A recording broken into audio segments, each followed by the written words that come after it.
नमस्कार, जय भीम, सादर प्रणाम। आज हम चर्चा करेंगे जूती गांठने वाले संजय रविदास की, जो पश्चिम बंगाल से हैं और 11वीं क्लास में हैं। संजय रविदास का स्ट्रगल हम बताएंगे आपको। इतनी मेहनत उसने की है कि 11वीं क्लास देखिए बड़ी टफ होती है। 9वीं और 11वीं, 9th एवं 11th, ये जो दो क्लासें हैं ये बड़ी टफ होती हैं बच्चों के लिए।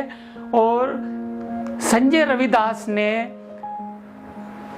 अपने घर को चलाते हुए, यानी जूतियों का काम करते हुए, जूतों का काम करते हुए उसने ऐसी पढ़ाई की है कि 11th क्लास में जो है 93% मार्क्स लाए हैं, यानी 93% जो है मार्क्स लाकर अपने परिवार और अपने मोहल्ले, अपने समाज का नाम रोशन किया है। और ऐसे मेहनती बच्चों के लिए जागो समाज चैनल भी दिल से नमन करता है और सैल्यूट करता है।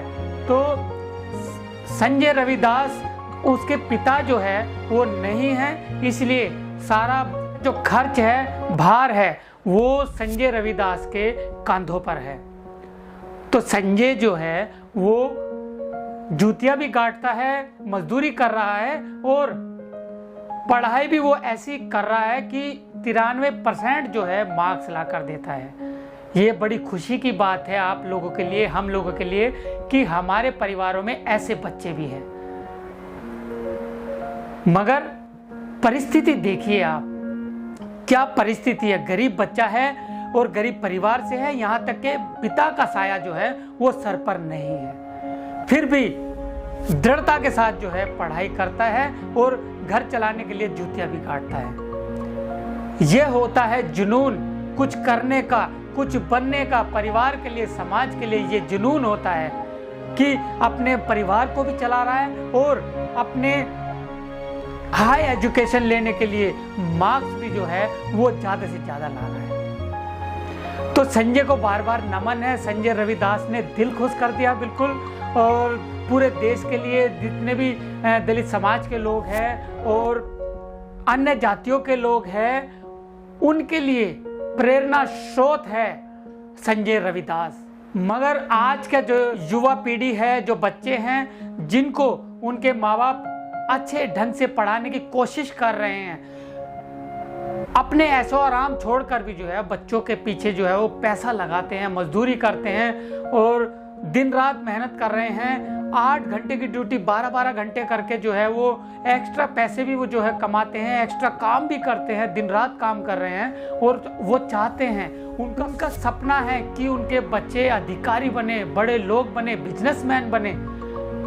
मगर क्या आप लोग उनके सपनों को साकार करने में उनकी मदद कर रहे हैं, या पबजी खेलकर या टिकटॉक पर आकर? आप तो टिकटॉक जो है बंद हो गया, मगर उसके अलावा दूसरा भी आने वाला है, आ भी चुके हैं।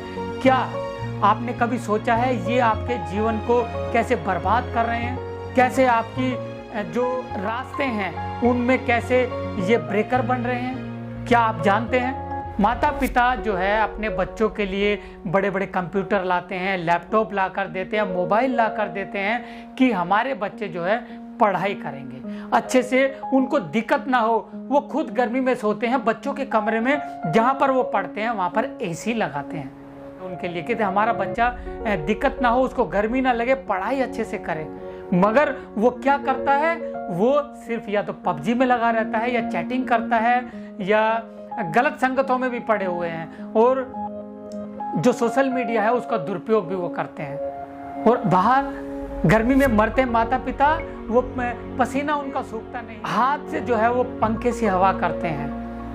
मगर अंदर जो एसी में बच्चा पढ़ाई कर रहा है, वो क्या पढ़ाई कर रहा है सच में, या वो चैटिंग में लगा हुआ है, या वो पबजी खेल रहा है? माता पिता को सपने को ऐसे तोड़ा जाता है। ऐसे ही हॉस्टल में भी है, घरों में भी ऐसा ही है तकरीबन, कि माता पिता के सपनों को, अपने परिवार के सपनों को वो तोड़ते हैं।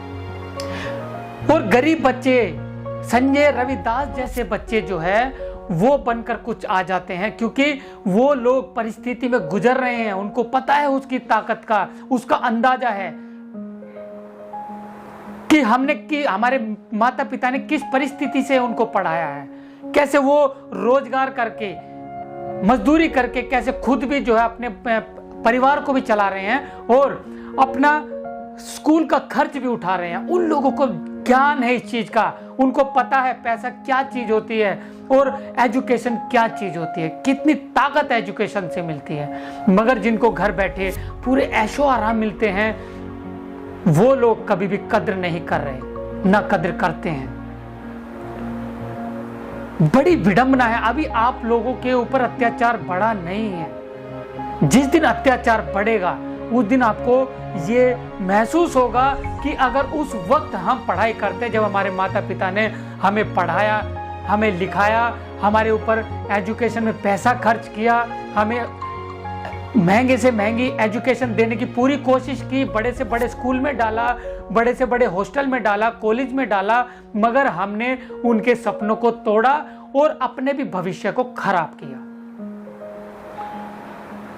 तो आप लोगों से अपील है, माँ बाप के सपने को ना तोड़े, आपको पाप लगेगा।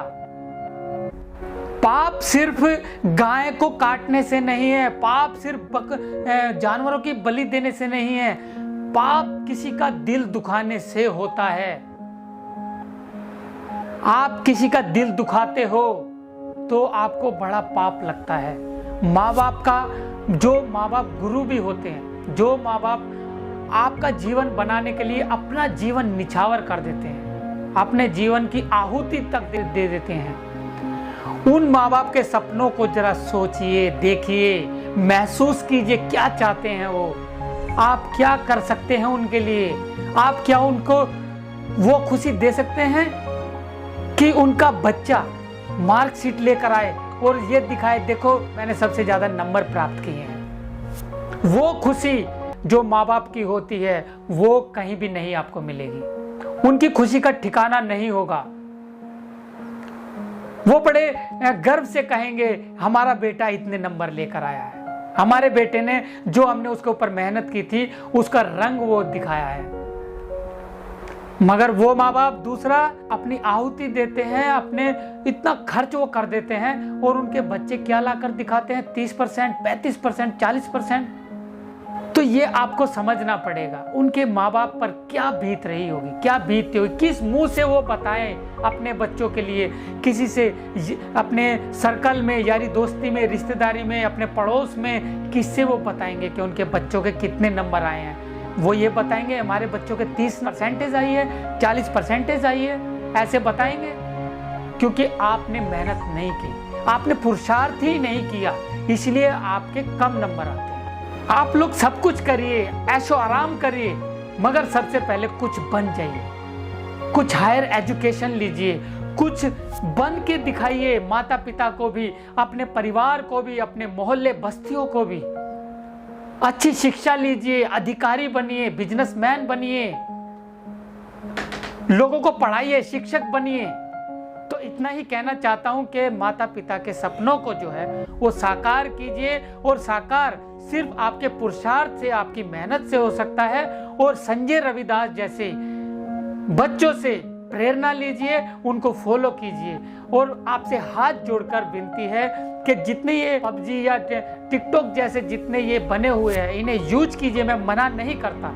लेकिन आप कोई खाली बैठे हैं, आपको कोई काम नहीं है, 10 मिनट, 20 मिनट, 1 घंटा कभी अगर आपने खेल लिया पबजी, कोई दिक्कत नहीं, आप खेलिए। मगर क्योंकि रात को जब आप 2-2, 2:30, 3-3 बजे आप सोएंगे तो आप कितने बजे उठेंगे?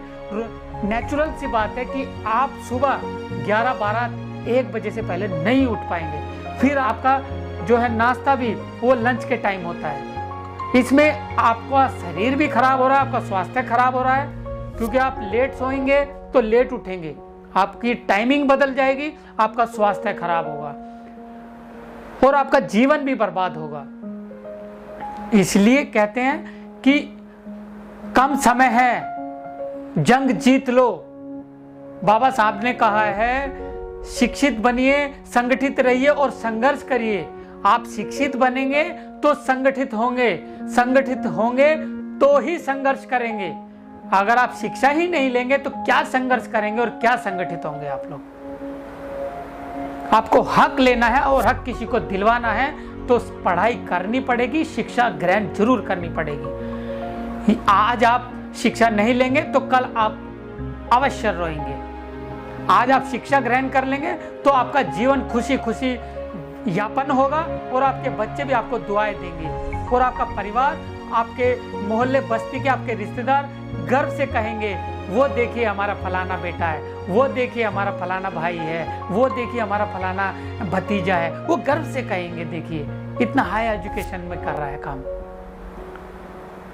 तो चलिए इसी के साथ आप सभी से हाथ जोड़कर विनती है कि पढ़ाई पर ध्यान दीजिए, शिक्षा पर ध्यान दीजिए। तो चलिए इसी के साथ मैं सुनील अंजाना, जागो समाज चैनल आपका अपना चैनल, इसे लाइक करें, कमेंट करें, शेयर करें और सब्सक्राइब अवश्य करें। धन्यवाद।